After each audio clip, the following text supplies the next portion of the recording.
জ্বালানি তেলের দাম বৃদ্ধির সাথে সমন্বয় করে গণপরিবহনের ভাড়া নির্ধারণ করা হয়েছে, বাড়তি ভাড়া বৃদ্ধি করা হয়েছে। সেই বিষয়ে আমাদের আপডেট জানাবে ময়মনসিংহ থেকে সহকর্মী বাবুল হোসেন।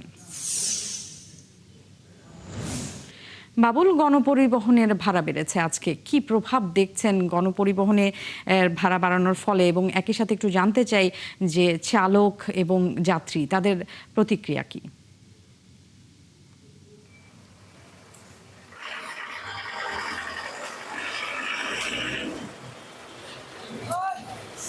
নেন্সি, আমি এই মুহূর্তে রয়েছি নগরীর কেন্দ্রীয় যে বাস টার্মিনাল মাসকান্দা, সেই মাসকান্দা কেন্দ্রীয় বাস টার্মিনালে, যেখান থেকে রাজধানীমুখী দূরপাল্লার বাস, বিভিন্ন সার্ভিসের বাস এখান থেকে যাতায়াত করে থাকে।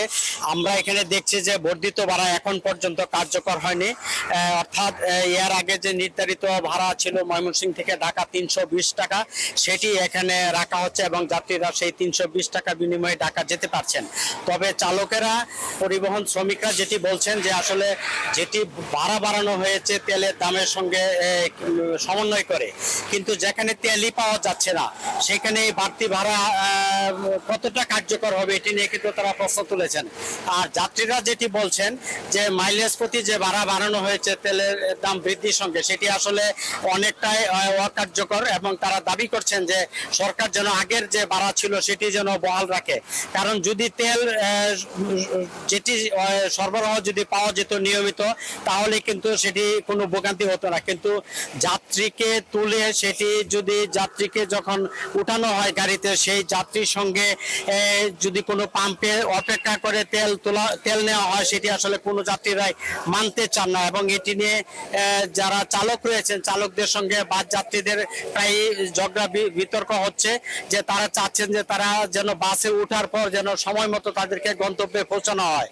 কিন্তু এই ক্ষেত্রে যদি রাস্তায় যদি তেল নেওয়ার প্রয়োজন পড়ে, তাহলে আসলে সেটি যাত্রীদের জন্য ভোগান্তি। আর আপনি জানেন যে প্রচন্ড গরম, এই গরমে আসলে কোনো যাত্রী বাসের ভেতর বসে থাকে ঘন্টার পর ঘন্টা, বাস চালকেরা তেল নেবেন সেটি আসলে কোনোভাবে তারা মেনে নিতে পারছেন না। তারা চাচ্ছেন যে তেলের যদি নিয়মিত সরবরাহ থাকে, তাহলে সেই বাস ভাড়া বাড়ানো হলেও আসলে সেটি তারা মেনে নেবেন। কিন্তু এই মুহূর্তে যেটি রয়েছে যে এখন পর্যন্ত আমরা এর আগে যেটি পাটগুদাম ব্রহ্মপুত্র ব্রিজ মোড়ের যে আন্তজেলা বাস টার্মিনালে সেখানে ছিলাম, সেখানেও কিন্তু আগের যে নির্ধারিত ভাড়া সেই নেত্রকোনা, কিশোরগঞ্জ এবং অন্যান্য রুটের সেটি আমরা দেখছি যে নির্ধারিত ভাড়া সেটি আদায় করা হচ্ছে। আমরা একজন যাত্রীর সঙ্গে একটু কথা বলতে চাই। যে বাবুল, আপনাকে ধন্যবাদ।